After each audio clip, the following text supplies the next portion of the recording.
ہاتھ حقے کی نال پر، مگر دماغ جبرائیل کے بال میں الجھا ہے۔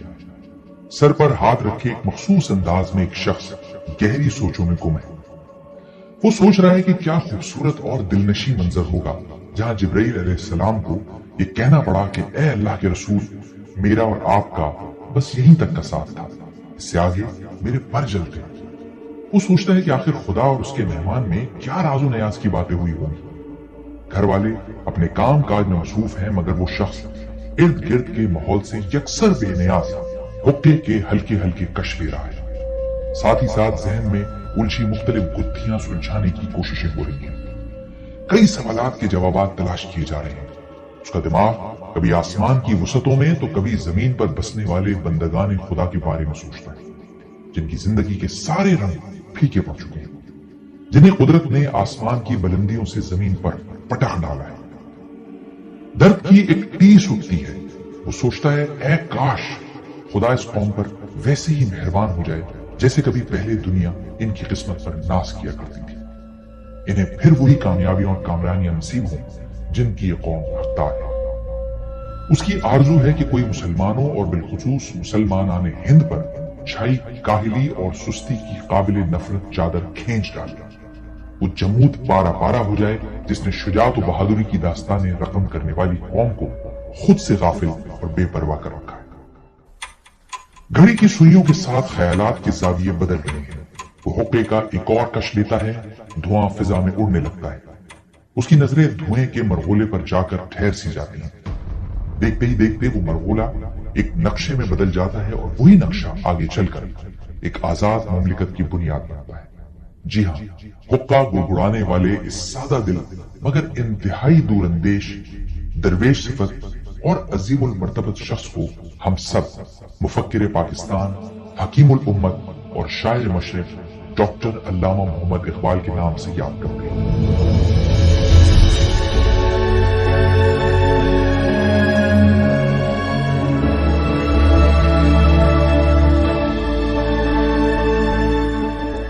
مگر ٹھہریے، ابھی آپ نے علامہ اقبال کی شخصیت کا صرف ایک رخ دیکھا ہے۔ ان کی شخصیت کے تو اتنے رنگ، اتنی تہیں اور پرتیں ہیں کہ شمار کرنا اگر ناممکن نہیں تو بہت مشکل ضرور ہے۔ دنیا کی اکثر معروف شخصیات کی طرح علامہ کی زندگی بھی تضادات سے بھرپور تھی۔ معروف افراد پر ویسے بھی الزامات لگانا ہر دور میں آسان بلکہ اکثر لوگوں کا پسندیدہ مشغلہ رہا ہے۔ بعض اوقات تو لوگ مزاروں پر بھی الزامات کی چادر چڑھانے سے باز نہیں آتے۔ خیر، علامہ بھی اس عام رجحان اور رویوں سے محفوظ نہیں رہے۔ کسی کو ان میں ولی اللہ کی صفات دکھائی دیتی تو کوئی انہیں سر کا خطاب ملنے پر انگریزوں کی وفاداری کے تانے دیتا ہے۔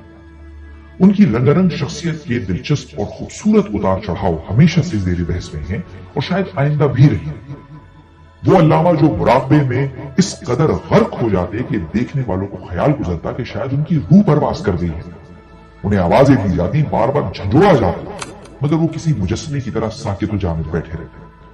لوگ سوچ میں پڑ جاتے کہ یہ یقیناً کوئی بہت پہنچی ہوئی ہستی ہے، اور شاید یہ درست بھی تھا کہ اللہ رب العزت سے اتنا مضبوط رابطہ کسی عام انسان کا ہو بھی نہیں سکتا۔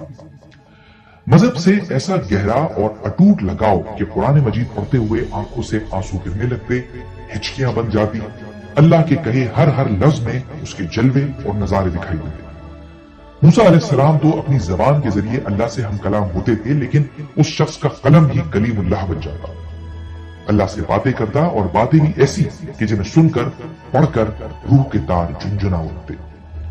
مگر دیکھیں کتنی عجیب بات ہے کہ یہی وہ زمانہ ہے جب انہیں توہین مذہب اور کفر کے فتووں کا بھی سامنا کرنا پڑ رہا ہے، گستاخ اور بے ادب کے تانے دیے جا رہے ہیں۔ حالانکہ حقیقت یہ ہے کہ مسلمانوں کی خستہ حالی، غربت، پسماندگی، تعلیم سے دوری، فرقہ بندی اور ذاتوں میں بٹے معاشرے نے علامہ کی راتوں کی نیندیں اڑا رکھی ہیں۔ فرقہ بندی ہے کہیں اور کہیں ذاتیں ہیں، کیا زمانے میں پلٹنے کی یہی باتیں ہیں؟ یوں تو سید بھی ہو، مرزا بھی ہو، افغان بھی ہو، تم سبھی کچھ ہو، بتاؤ تو مسلمان بھی ہو، مسلمان بھی ہو۔ علامہ اپنے اشعار سے مسلمانوں کو ان کا شاندار ماضی یاد کروا کے خواب غفلت سے جگانے کی کوششیں کر رہے ہیں۔ نیل کے ساحل سے کاشغر تک مسلمانوں کو متحد اور ایک جسم کی مانند دیکھنے کا سبق پڑھا رہے ہیں۔ پکار پکار کر کہہ رہے ہیں۔ اخوت اس کو کہتے ہیں چبھے کانٹا جو کابل میں تو ہندوستان کا ہر پیر و جوان بےتاب ہو جائے۔ وقت ایک دن انہیں گھیر کر اسپین کی مسجد قرطبہ لے جاتا ہے۔ مسجد پر تالا لگا دیکھ کر انہیں محسوس ہوتا ہے کہ ان کا دل بھی بند ہو جائے گا۔ مسلمانوں کی عظمت رفتہ اور روب و دبدبے کا پورا زمانہ تصور میں گھومنے لگتا ہے۔ وہ زمانہ جب اسپین پر ہی نہیں ایک دنیا پر مسلمانوں کا راج تھا۔ قیصر و کسریٰ کے در و دیوار ان کی ہیبت سے کانپتے تھے۔ یہ وہی زمانہ تھا۔ دشت تو دشت ہے، دریا بھی نہ چھوڑے ہم نے، بحر ظلمات میں دوڑا دیے گھوڑے ہم نے۔ علامہ نے خود کو سنبھالنے کی کوشش کی مگر دکھ اتنا بڑا ہے کہ سنبھالے نہیں سکتے۔ مسجد قرطبہ کی حالت زار پر دل کا آئینہ اتنی قوت سے چٹکتا ہے کہ اگر مسجد کے میناروں کی آنکھیں ہوتی تو ان سے بھی آنسوؤں کی دریا بہہ نکلتی۔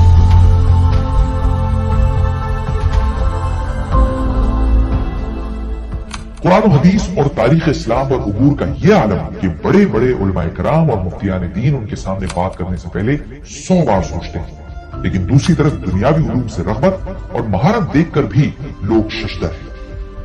اقبال جب نقشے ہیگل اور کانٹ جیسے خدا کے وجود سے انکاری اور مذہب بیزار مغربی فلسفیوں کو پڑھنے پر آتے ہیں تو انہیں محض پڑھتے ہی نہیں کھول کر بھی جاتے ہیں، ان پر مضامین لکھتے ہیں، ان کے بعد افکار کو اپنے مضبوط دلائل سے ایسے چیلنج کرتے ہیں کہ بڑے بڑے نامی گرامی مغربی ادیب اور دانشور بھی انگلیاں دانتوں میں دبانے پر مجبور ہو جاتے ہیں۔ علامہ کی شخصیت کی ایک اور پرت جس پر آج بھی کسر پسر ہوتی رہتی ہے وہ یہ کہ دن رات مطالعے لکھنے پڑھنے میں مست مگن شخص نے عشق و محبت جیسے جھنجٹ پالنے سے بھی گریز نہیں کیا۔ خدا کے تصور میں ڈوبے رہنے والے اس فلسفی شاعر کو کائنات کے بہت سے رنگ عورت ہی کے وجود میں دکھائی دینے لگتے ہیں۔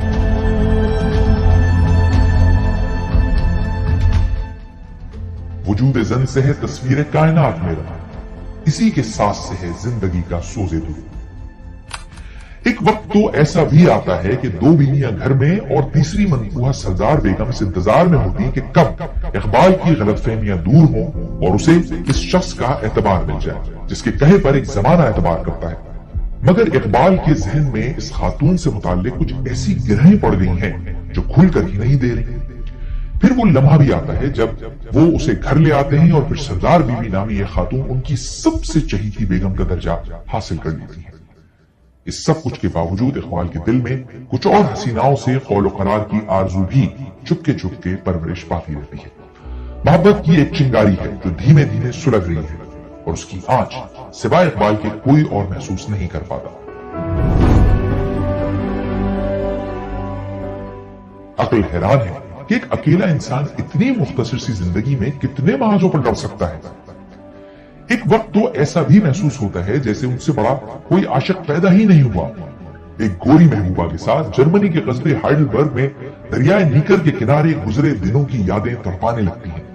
وہ بچوں کی طرح اس سے محبت کی بھیک مانگتے ہیں، اسے محبت نامے یعنی آج کی زبان میں لو لیٹرز لکھتے ہیں۔ آپ سوچ رہے ہوں گے کہ آخر وہ کون سی ایسی لڑکی تھی جس نے اقبال جیسے عاقل و بالغ، شادی شدہ اور روحانی قوتوں سے مالا مال صوفی مزاج شاعر کو اپنی زلفوں کا اسیر کر لیا۔ ہم اس راز سے آگے چل کر پردہ اٹھائیں گے، لیکن پہلے ہم سیالکوٹ میں واقع اقبال منزل چلتے ہیں۔ وہ اقبال منزل جہاں 9 نومبر 1877 کو اس عظیم فلسفی شاعر، قانون دان، سیاستدان اور مسلم مفکر نے آنکھ کھولی، جہاں ان کی والدہ امام بی بی نے اپنے بیٹے کی پہلی آواز سنی، اور پھر وہ وقت بھی آیا جب یہی آواز ہندوستان سے لے کر برطانیہ کی شاہی ایوانوں تک میں گونجنے لگی۔ اقبال تھوڑے سے بڑے ہوئے، اسکول میں داخلے کا وقت آیا۔ والد شیخ نور محمد، جنہیں اہل محلہ میاں جی کے نام سے یاد کرتا تھا، بہت ہی دیندار شخصیت کے مالک اور پکے نمازی ہیں۔ وہ چاہتے ہیں کہ بیٹے کو مکمل مذہبی تعلیم دی جائے۔ وہ انہیں اپنے جاننے والے مولانا ابو عبداللہ غلام حسن کے مدرسے میں لے جاتے ہیں۔ ان کی خواہش ہے کہ ان کا بیٹا بہت بڑا عالم دین بن کر اسلام کی خدمت کرے۔ اس کی ایک بڑی وجہ یہ بھی بتائی جاتی ہے کہ علامہ کی پیدائش سے کچھ عرصے قبل ان کے والد نے ایک خواب دیکھا۔ وہ کیا دیکھتے ہیں کہ سفید رنگ کا ایک کبوتر بہت اونچائی پر اڑ رہا ہے۔ وہ کچھ دیر کے لیے نیچے آتا ہے اور پھر دوبارہ آسمان کی بلندیوں میں کھو جاتا ہے۔ لوگوں کی نظریں اس پر جمی ہیں، ہر ایک کی خواہش ہے کہ وہ اسے پکڑ لے، لیکن حیرت انگیز طور پر وہ کبوتر خود شیخ صاحب کی جھولی میں آ کر بیٹھ جاتا ہے۔ اقبال کے والد نے اپنے طور پر اس خواب کی تعبیر یوں کی کہ اللہ تعالیٰ انہیں بیٹے سے نوازنے والا ہے اور وہ بیٹا اسلام کا نام سربلند کرے گا۔ اقبال رواج کے مطابق عربی قاعدہ پڑھنا شروع کر دیتے ہیں۔ ذہانت کا یہ عالم ہے کہ استاد کو پورے عرصے میں اپنا سبق دہرانے کی ایک بار بھی ضرورت پیش نہیں آتی۔ ماں باپ بیٹے کی ذہانت دیکھ رہے ہیں، ماں پیار سے میرا والی اور باپ بالے کہہ کر لاڈ اٹھاتا ہے۔ علامہ ایک فرض شناس طالب علم کی طرح حصول علم میں مصروف ہیں کہ اچانک ایک دن اسلامیات، ادبیات، لسانیات اور ریاضیات کے ماہر استاد میر حسن کا ان کی طرف آنا ہوتا ہے۔ ان کی نظر اقبال پر پڑتی ہے اور رک جاتی ہے، بالکل ایسے جیسے گوہر شناس نے ہیرا پہچان لیا۔ وہ علامہ کے والد کو جانتے تھے، ان کے پاس گئے اور انہیں اس بات پر راضی کیا کہ اقبال کو دینی اور دنیاوی دونوں طرح کی تعلیم دی جانی چاہیے۔ چونکہ میر حسن سر سید احمد خان کے بڑے مداح تھے جو ان دنوں مسلمانان ہند کے روایتی مذہبی تعلیم کے ساتھ ساتھ جدید تعلیم پر بھی زور دے رہے تھے، والد پہلے تو ہچکچائے لیکن پھر بالآخر بچے کو میر حسن صاحب کی زیر تربیت دے ہی دیا۔ ننھے اقبال نے پورے شوق و لگن سے میر حسن صاحب کی شاگردی اختیار کی، مگر ساتھ ہی ساتھ چھوٹی چھوٹی شرارتیں بھی چل رہی ہیں۔ استاد نے ایک دن املا لکھواتے ہوئے آواز لگائی، بچوں لکھو غلط، تو اقبال نے غلط توئے کے بجائے تے سے لکھا۔ استاد کو ان سے ہرگز یہ امید نہیں تھی۔ پوچھا، اقبال تم نے غلط کو تے سے لکھ دیا؟ وہ پہلے مسکرائے پھر بولے، آپ نے غلط لکھنے کو کہا تھا تو میں نے غلط ہی لکھنا تھا، اگر آپ ٹھیک لکھنے کو کہتے تو میں ٹھیک لکھتا۔ ننھے اقبال کا پوائنٹ مزیدار تھا جسے ٹیچر سمیت پوری کلاس نے انجوائے کیا۔ خیر، اقبال میٹرک کی عمر کو پہنچنے سے پہلے ہی اشعار کہنے لگے، لیکن ایک حجاب تھا جو جوانی کی دہلیز پر قدم رکھتے نوجوان کو کھل کر جذبات کا اظہار کرنے سے روکتا تھا۔ وہ اشعار تو کہتے مگر کسی کو بتاتے نہیں، بعض اوقات لکھتے اور پھاڑ کر پھینک دیتے۔ اب یہاں سے ان کی زندگی بالکل نیا موڑ لینے والی ہے۔ میٹرک کا امتحان ابھی پاس ہی کیا تھا کہ علامہ کے والد نے ایک ایسا فیصلہ کیا جو ان کے پاؤں کی زنجیر بن گئی۔ گجرات کے خوشحال گھرانے کی لڑکی کریم بی بی سے ان کی شادی کر دی گئی۔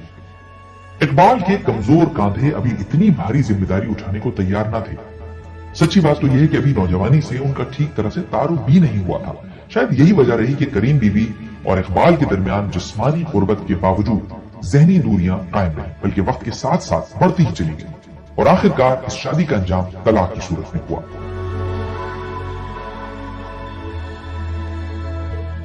اقبال شادی شدہ ہونے کے باوجود پوری یکسوئی سے سلسلہ تعلیم جاری رکھتے ہیں، یہاں تک کہ اردو، فارسی اور عربی میں طاق ہو جاتے ہیں۔ انہی دنوں سید میر حسن اسکاچ مشن اسکول میں پڑھانے کا فیصلہ کرتے ہیں، تو پھر ایسا کیسے ہو سکتا تھا کہ ان کا ہونہار شاگرد پیچھے رہتا، وہ بھی وہیں کھنچا چلا آتا ہے۔ آہستہ آہستہ نوجوان اقبال کی شاعری سے رغبت بڑھنے لگتی ہے، یہاں تک کہ اپنی غزلوں کی اصلاح کے لیے وہ داغ دہلوی سے رہنمائی لینے لگتے ہیں۔ داغ دہلوی سے اس مختصر سے تعلق پر بھی اقبال نے ہمیشہ فخر کیا۔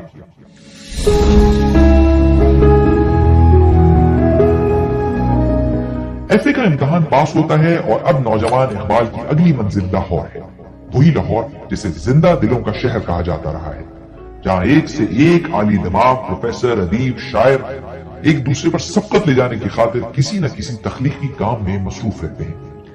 اقبال نے لاہور آتے ہوئے اگر کسی کی کمی محسوس کی تو وہ ان کے استاد سید میر حسن ہی تھے۔ ان سے عقیدت کا یہ عالم رہا کہ جب انگریز سرکار نے اقبال کو سر کا خطاب دینا چاہا تو آپ نے یہ کہہ کر لینے سے انکار کر دیا کہ وہ یہ خطاب اس وقت تک قبول نہیں کریں گے جب تک ان کے استاد کو اس خطاب سے نہیں نواز دیا جاتا۔ وہاں سے جواب ملا کہ ان کی تو کوئی بھی تصنیف آج تک نظر ہی سے نہیں گزری۔ تب اقبال نے جواب دیا کہ میں ان کی تصنیف ہوں۔ اقبال گورنمنٹ کالج لاہور میں داخلہ لیتے ہیں اور اعلیٰ تعلیم کے لیے انگریزی، فلسفے اور عربی کے مضامین کا انتخاب کرتے ہیں۔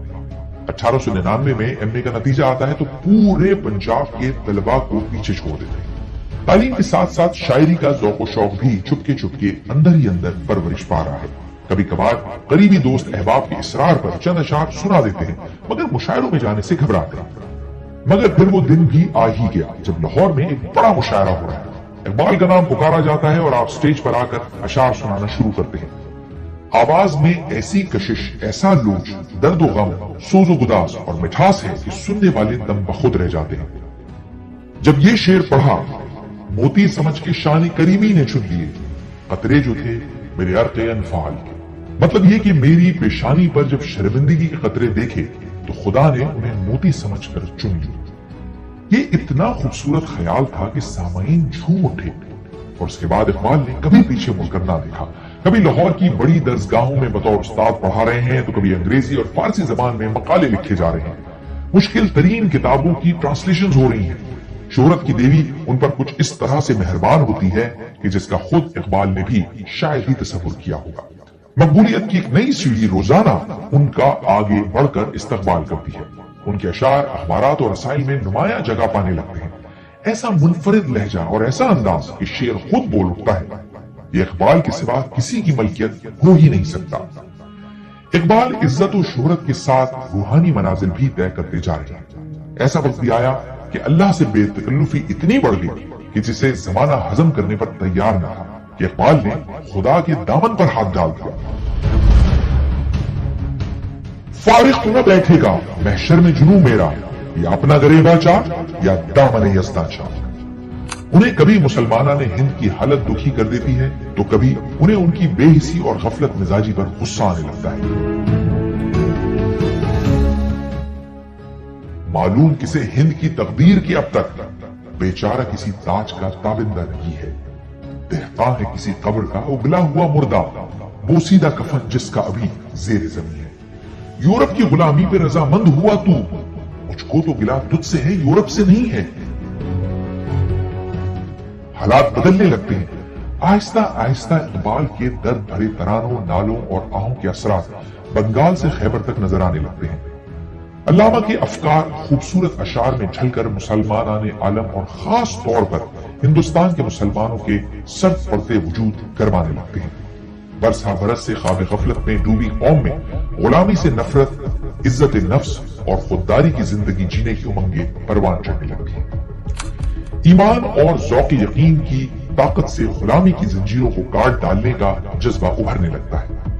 علامہ کو بھی اندازہ ہونے لگتا ہے کہ ان کی آواز وہاں تک پہنچ رہی ہے جہاں وہ پہنچانا چاہتے ہیں۔ اقبال اپنی اس کامیابی پر مسرت سے کھل اٹھتے ہیں۔ میں بندے ناداں ہوں مگر شکر ہے تیرا، رکھتا ہوں نہا خانہ لاہور سے پیر۔ ایک ولولہ تازہ دیا میں نے دلوں کو، لاہور سے تا خاک بخارا اور سمر۔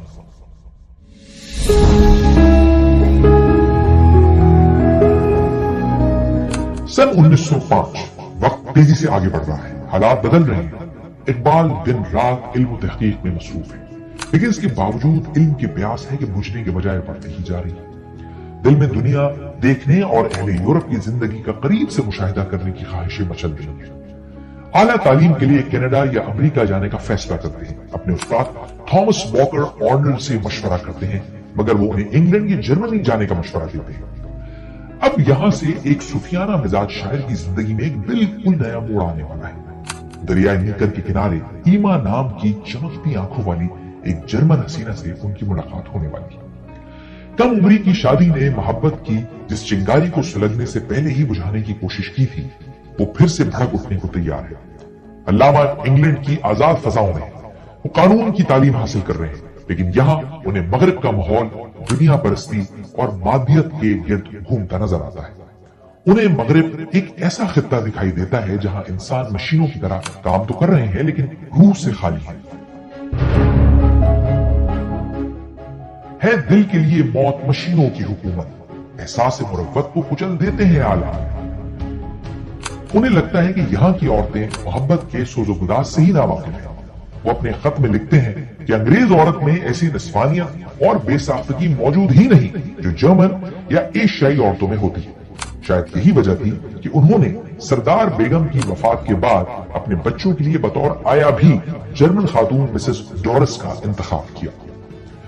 لندن کے دنوں میں ان کی ملاقات عطیہ فیضی نامی ایک امیر خاتون سے ہوتی ہے۔ اسے اقبال کی ذہانت سے بھرپور اور جادوئی شخصیت بہت متاثر کرتی ہے۔ لندن کے ٹھنڈے ماحول میں گرما گرم کافی اور چائے کے دور چلنے لگتے ہیں۔ علامہ کے خطوط سے یہ بھی تاثر ملنے لگتا ہے کہ انہیں عطیہ فیضی کی قربت خوشی دیتی ہے۔ بعض لوگ یہ بھی کہتے ہیں کہ علامہ عطیہ سے شادی کے خواہش مند بھی تھے، مگر بہت سے اس کی تردید بھی کرتے ہیں۔ عطیہ فیضی اپنی کتاب اقبال میں علامہ کی ذہانت کا تذکرہ کرتے ہوئے لکھتی ہیں کہ وہ بہت تیز آدمی تھے، محفل کے دوران خاموشی سے باتیں سنتے رہتے، لیکن جیسے ہی موقع ملتا گفتگو میں شامل ہو جاتے اور حیران کن دانش اور فراست سے سب پر چھا جاتے۔ عطیہ فیضی کو اقبال کی کشش جرمنی تک بھی کھینچ لاتی ہے۔ اپنی کتاب ہی میں وہ لکھتی ہیں کہ اب جس اقبال سے ان کا سامنا ہوا وہ لندن والے اقبال سے بہت مختلف تھا۔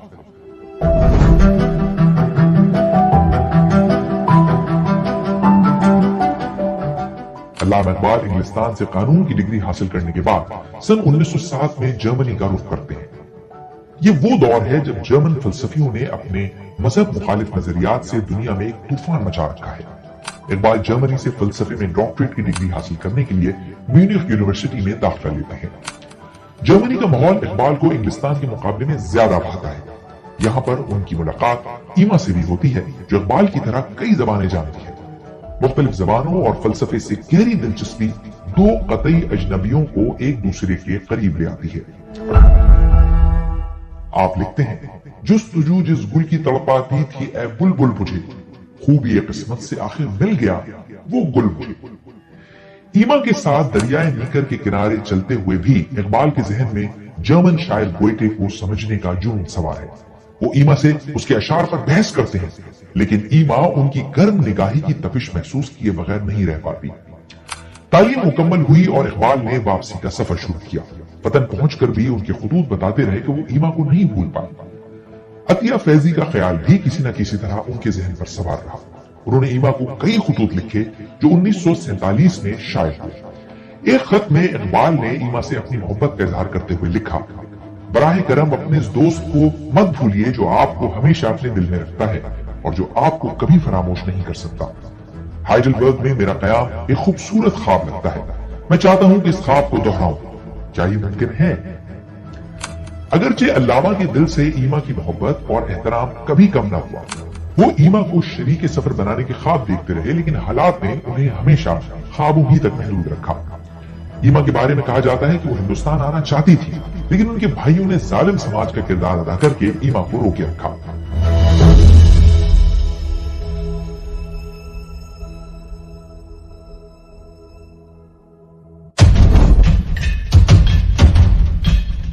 اقبالیات کے بیشتر ماہرین کی رائے ہے کہ علامہ یورپ سے واپس آئے تو بہت بدل چکے تھے، بلکہ ان کی کایا ہی پلٹ گئی تھی۔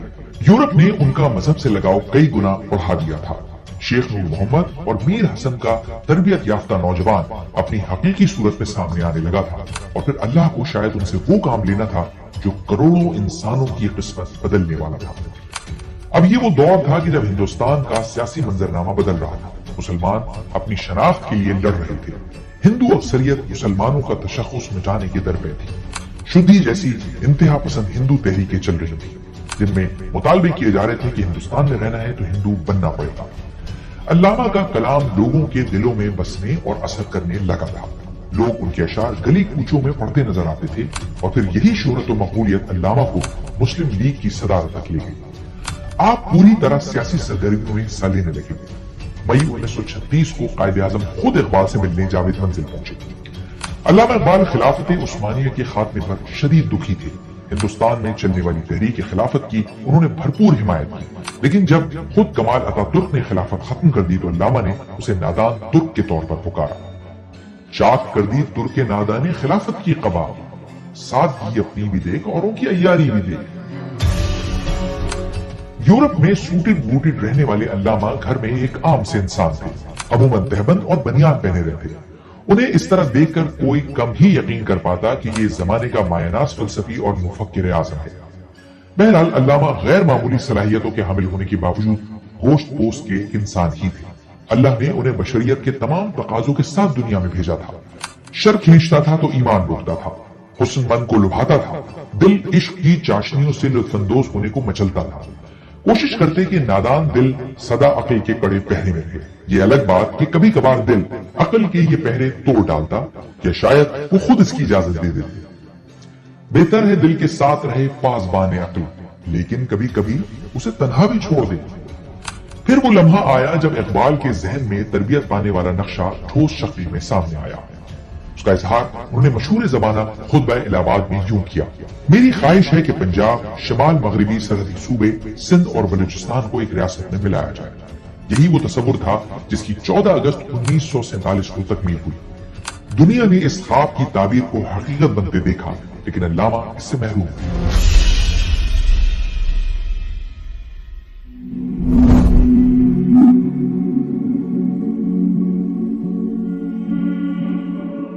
علامہ 61 برس کی عمر کو پہنچتے ہیں۔ 21 اپریل 1938 کی رات مؤذن اذان کی تیاریاں کر رہا ہے کہ آسمانوں سے ان کا بلاوا آ گیا۔ کسی بے تکلف دوست کی طرح اللہ سے باتیں کرنے والا، ہم وفادار نہیں تو بھی تو دلدار نہیں جیسے شکوے کرنے والا اقبال اپنے خدا کے حضور پیش ہو، شاید یہ سوچتے ہوئے کہ غائبانہ شکوے اور جوابی شکوے بہت ہو گئے، اب روبرو بات ہو جائے۔ یہ جنت مبارک رہے زاہدوں کو کہ میں آپ کا سامنا چاہتا ہوں۔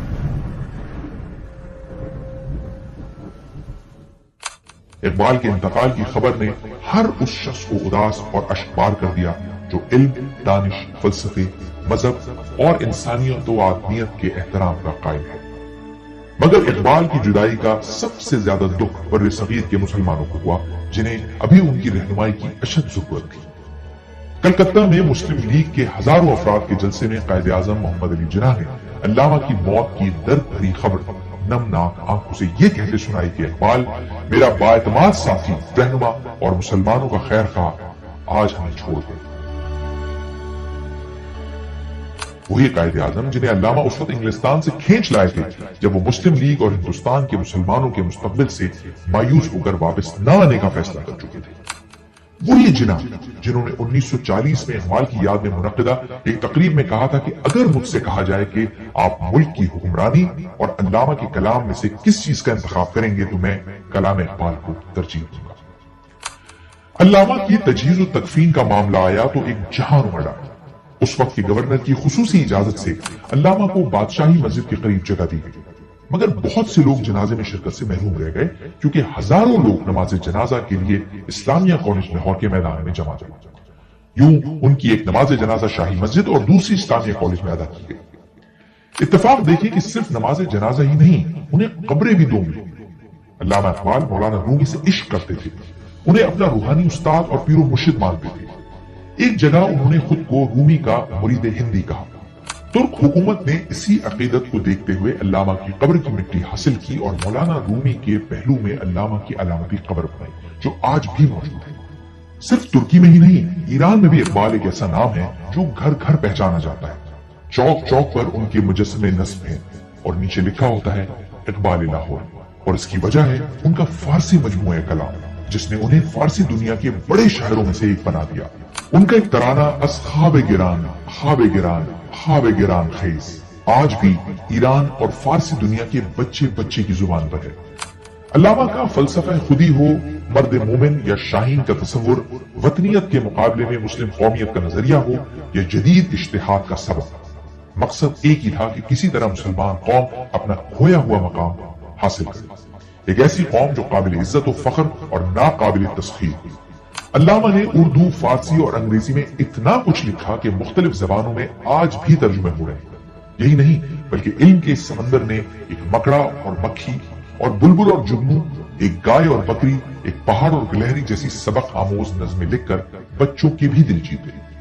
شاید ہی انسانی زندگی کا کوئی پہلو ہو جو اقبال کی نگاہ برن سے اوجھل رہا ہو، لیکن اگر یہ سب نہ بھی ہوتا تو بھی یقین جانیے انہیں ہمیشہ زندہ و تابندہ رکھنے کے لیے یہ دعا ہی کافی تھی۔ لب پہ آتی ہے دعا بن کے تمنا بھی، زندگی شمع کی صورت ہو، خدایا